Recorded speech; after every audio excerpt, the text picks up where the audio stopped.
The Right Honorable, whose reggae is unstoppable. Reggae yake will not be stopped. The Right Honorable Raila Amolo Odinga, Prime Minister. Karibu.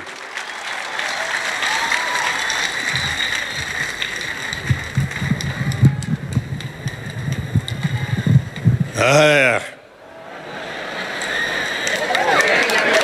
Your Excellency,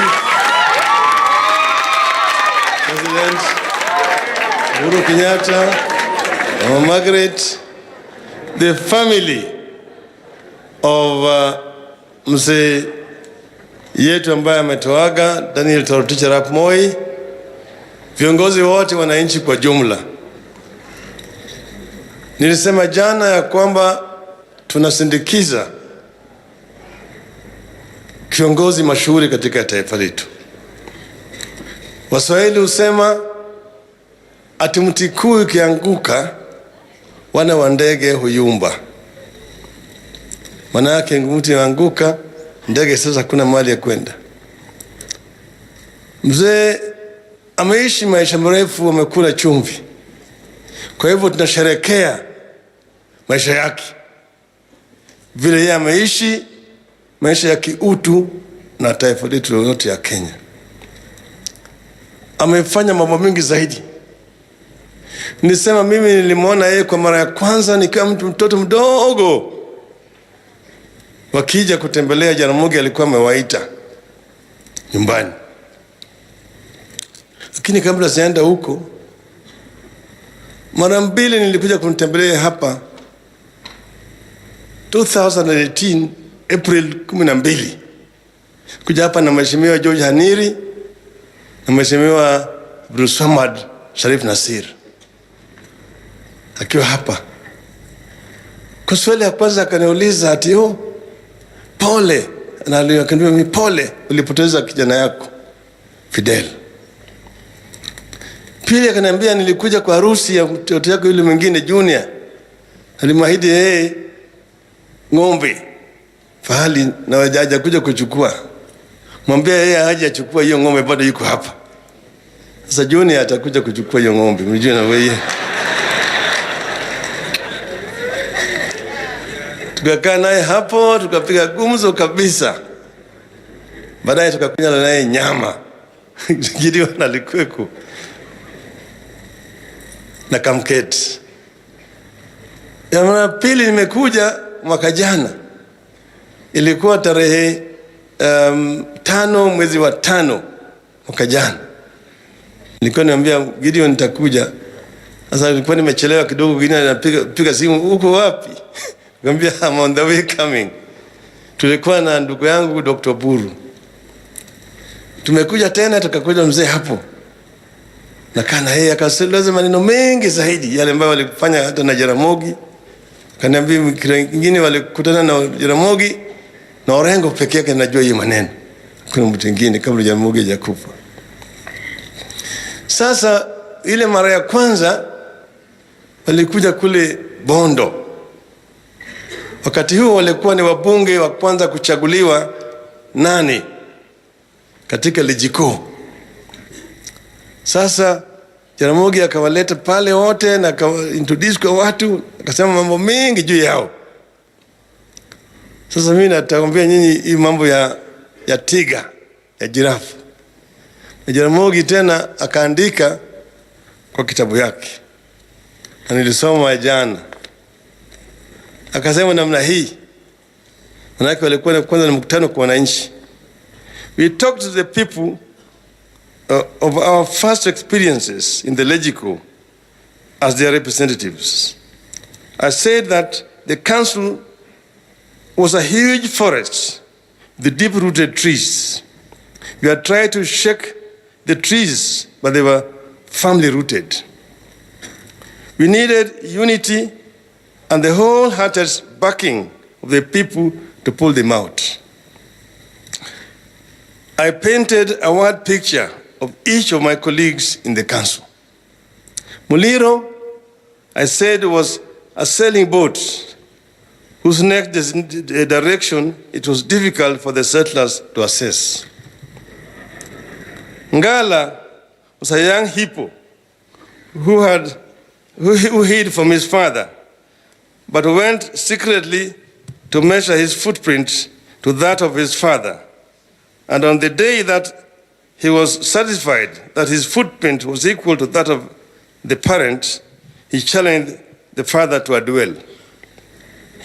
Mboya, I said, was a rabid black dog that barked furiously and beat all on his path, while Oguda was a black dog that barks seldom but beats dangerously. Mate was a philosopher, while Moi was a giraffe with a long neck that saw from afar. I was myself, then he said, I was myself called Mzee, the elder one. That is how Jaramogi described Moi, that Moi was a tall giraffe with a tall neck and that saw afar.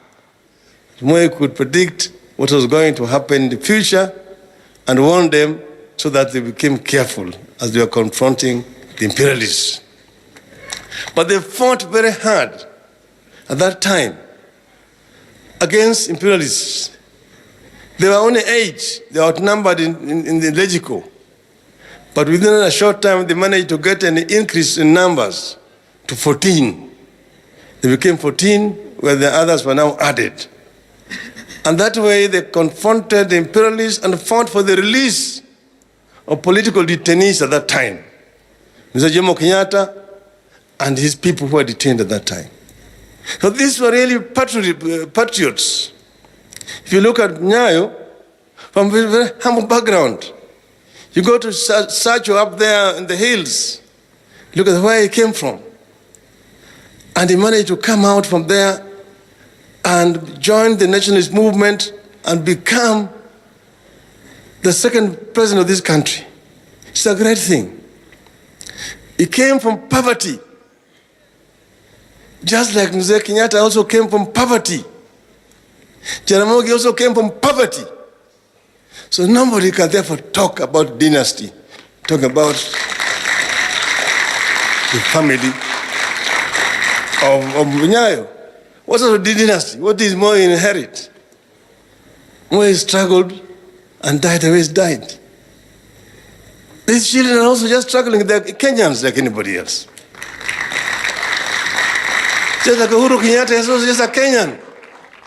And Raila is also just a Kenyan. Well, why should somebody think that is more entitled to things in this country than Raila Odinga because he's son of Oginga Odinga? Or Gideon Moi because he's son of Moi? No, Gideon has a right like any other Kenyan to vie for any position that he wants in this country.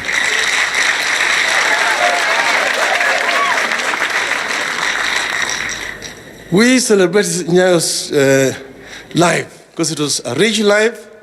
It touched so many people in the right ways. I said yesterday, me, we had our history with him. Love, hate. We eventually met, and we met here. He sent Mr. Chesire to go and look for me. Reverend Chesire. And we came with Jobo Mino. And we had a very long discussion here until we said we forgive each other. And we shook hands. That was the first handshake that I did here.